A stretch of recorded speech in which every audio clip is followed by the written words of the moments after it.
Hi friends, Hindi recorded channel में आप सभी का स्वागत है। दोस्तों, आधुनिक हिंदी कविता के सशक्त स्तंभ, बहुमुखी प्रतिभा के धनी, प्रखर पत्रकार, महान चिंतक, नई कविता के चर्चित हस्ताक्षर रघुवीर सहाय का हिंदी साहित्य में एक विशिष्ट योगदान है। बड़ी हो रही लड़की कविता में लेखक अपनी बेटी को बड़ी होते हुए देखता है और सोचता है कि जब मेरी लड़की बड़ी होगी तो इसका जीवन कैसा होगा, क्योंकि कवि को बचपन में ही, अपनी बेटी के बचपन में ही उसमें एक निरीह नारी के लक्षण परिलक्षित होते दिखाई देते हैं। तो दोस्तों, आज के अध्याय में हम रघुवीर सहाय की बड़ी हो रही लड़की कविता के काव्यांशों की व्याख्या पर चर्चा करेंगे। आज का पहला काव्यांश। जब वह कुछ कहती है, उसकी आवाज में एक कोई चीज मुझे एकाएक औरत की आवाज लगती है, जो अपमान बड़े होने पर सहेगी। वह बड़ी होगी, डरी और दुबली होगी, और मैं ना होऊंगा। वे किताबें व उम्मीदें ना होंगी जो उसके बचपन में थी। कविता ना होगी, साहस ना होगा, एक और ही युग होगा जिसमें ताकत ही ताकत होगी और चीख ना होगी। तो दोस्तों, जो हमने ये अभी पंक्तियां पढ़ी हैं, यह रघुवीर सहाय द्वारा रचित बड़ी हो रही लड़की नामक कविता से ली गई है। और जो ये कविता है, यह उनके काव्य संग्रह हंसो हंसो जल्दी हंसो में संकलित है। इसमें दोस्तों कवि अपनी लड़की को बड़ी होते हुए देखता है और फिर अनुमान लगाता है कि जब उसकी लड़की स्त्री बन जाएगी तो वह शायद दुखी और लाचार होगी और प्रताड़ित जीवन व्यतीत करेगी, क्योंकि उसे उसके बचपन में ही एक निरीह और असहाय लड़की के स्त्री के लक्षण परिलक्षित होते दिखाई देते हैं। कैसे, ये हम इसकी व्याख्या में जानते हैं। दोस्तों, कवि कहता है कि जब उसकी छुटकी कुछ बोलती है तो उसकी आवाज में उसे एक अजीब सी निरहता अनुभव होती है, एक अजीब सा दर्द लगता है, और लगता है उसे ऐसा कि उसके समुचित व्यक्तित्व का जो है वो समुचित विकास ही नहीं हो पाया। उसकी भावनाएं कुंठित और दमित रहेंगी हमेशा, और उसे अपने ससुराल में प्रताड़ना सहनी होगी, क्योंकि वह अपने लोगों के आगे, अपने स्वजनों के आगे ही अपना मुंह नहीं खोल पाएगी। अपने अंतर में मन की पीड़ाओं को हमेशा घुट घुट कर ही पीती रहेगी, और जब भी विकट परिस्थितियों में वह अपना वैवाहिक जीवन गुजारेगी, और उस समय शायद मैं भी उसके साथ नहीं रहूंगा और ना ही उसकी ये पुस्तकें रहेंगी जिनसे उसे प्रेरणा मिलती है। तब उसके जीवन में यदि कुछ रह जाएगा तो वो रहेगा सिर्फ उसके बचपन की यादें, जो उसे हर पल कचौटेंगी, उसका सुनहरा बचपन याद दिलाएंगी, उसे रुलाएंगी।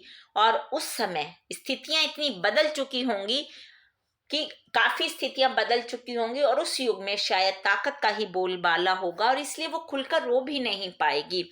उसे ढांढस दिलाने वाला कोई होगा ही नहीं। किसके कांधे पर सर रखकर मेरी लड़की रोएगी, क्योंकि उस समय ना मैं, ना बचपन में उत्फुल्ल करने वाली उसकी ये कविताएं उसके साथ होंगी। एक कटु यथार्थ उसे दुर्भाग्य की मारी अबला समझकर हमेशा ही उत्पीड़ित करता रहेगा, और वह उफ तक ना कर पाएगी। यानी कि इस काव्यांश में कवि को सिर्फ इस बात की चिंता है कि उसकी बेटी जब बड़ी होगी तो उसका जीवन कैसा होगा, वो कैसा जीवन जिएगी। दोस्तों, इसमें विशेष जानते हैं, भारतीय समाज में सैद्धांतिक रूप में नारी को परम पूज्य तो दर्शाया गया है, पर वैवाहिक रूप में हमेशा उसे पांव की जूती ही समझा जाता रहा है। इसलिए सुशिक्षित एवं प्रबुद्ध होते हुए भी अपनी लाडली बेटी के भविष्य के प्रति कवि आशंकित रहता है। और दोस्तों, यह एक मनोवैज्ञानिक तथ्य है कि स्त्री स्वभाव से दयनीय होती है। इसकी भाषा सहज एवं भावानुकूल है। चलिए दोस्तों, दूसरा काव्यांश पढ़ते हैं। लंबी और तगड़ी बेधड़क लड़कियां, धीरज की पुतलियां अपने साहबों को सलाम ठोकते मुसाहबों को ब्याकर आ रही होंगी, जा रही होंगी। वह कड़ी लालच में देखती रहोगी। उनका कद एक कोठरी होगी, और उसमें उसे एक गाना जो खुद गाया नहीं होगा, किसी ने कैदी से छीन कर गाने का हक दे दिया होगा। वह गाना कि जब चाहे तब नहीं, जब वह बजे तब सुनो, बार बार एक अन्याय के बाद वह बज उठता है। दोस्तों, इसमें कवि सोच रहा है कि जब मेरी बेटी की उन लड़कियों को देखेगी जो बड़े बड़े ऑफिसर से ब्याही गई हैं या उनके ड्राइवर वगैरह से ब्याही गई हैं, और उनको सलाम ठोकते देखेगी, तो उसे शायद अपने लिए अजीब सा लगेगा, और मेरी बेटी तो एक छोटी सी कोठरी में जीवन जिएगी जहां उसके लिए कोई मनोरंजन के साधन भी नहीं होंगे। चलिए इसका प्रसंग और संदर्भ जानते हैं। संदर्भ वही पिछला जो हमने पिछले काव्यांश में लिखा था। प्रसंग है, कि यहाँ कवि अपनी लाडली बेटी के विवाह के बाद की स्थिति पर विचार करता है और सोचता है कि उसकी लड़की का विवाहित जीवन कैसे गुजरेगा। कैसे, उसको हम व्याख्या में जानते हैं कि जब कवि की बड़ी बेटी बड़ी होकर ससुराल जाएगी तो वहां वह उन लंबी लंबी एवं सुदृढ़ शरीर एवं धैर्यशील लड़कियों को देखेगी जिनका विवाह उन चापलूस कर्मचारियों से हुआ होगा, जो हमेशा अपने अफसरों की तो डांट खाते होंगे और उनकी जी हुजूरी भी करते होंगे, लेकिन उसमें भी वो अपने आप को बड़ा मानते होंगे। और वे दबंग लड़कियां कभी अपने ससुराल से पीहर आएंगी, कभी अपने पीहर से ससुराल जाएंगी और एक स्थान ऐसा उनका आना जाना बना रहेगा। और कवि की लाडली बेटी उनकी जीवन शैली को देखकर लालच में सोचेगी कि काश उसके भाग्य में भी यह सब होता, पर उसे तो विवाह के बाद एक छोटी सी कोठरी में अपना गुजारा करना पड़ेगा, जहाँ कोई सुख सुविधा की व्यवस्था भी नहीं होगी। वहाँ कभी कभार एक गाना बजेगा जो उसने नहीं, कभी किसी कैदी ने गाया होगा। और ऐसा नहीं है कि वो गाना जब उसकी इच्छा होगी वह सुन सकेगी, नहीं, बल्कि वह तो उस समय ही सुन पाएगी जब सबके लिए उसका प्रसारण हो रहा होगा।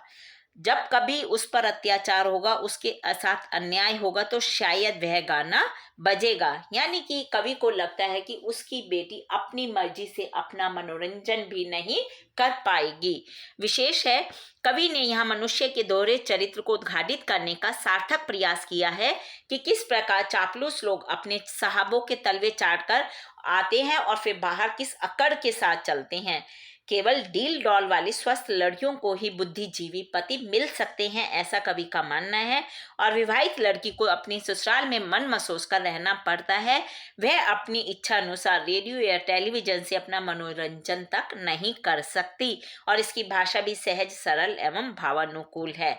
तो दोस्तों, ये हमने आज के अध्याय में रघुवीर साहब की बड़ी हो रही लड़की कविता के काव्यांशों की व्याख्या पर चर्चा की। हिंदी भाषा के और भी प्रमुख विषयों पर हम आगे के अध्याय में समय समय पर इसी प्रकार चर्चा करते रहेंगे। पर दोस्तों, उसको सुनने के लिए आपको मेरे इस चैनल को लाइक और सब्सक्राइब करना होगा।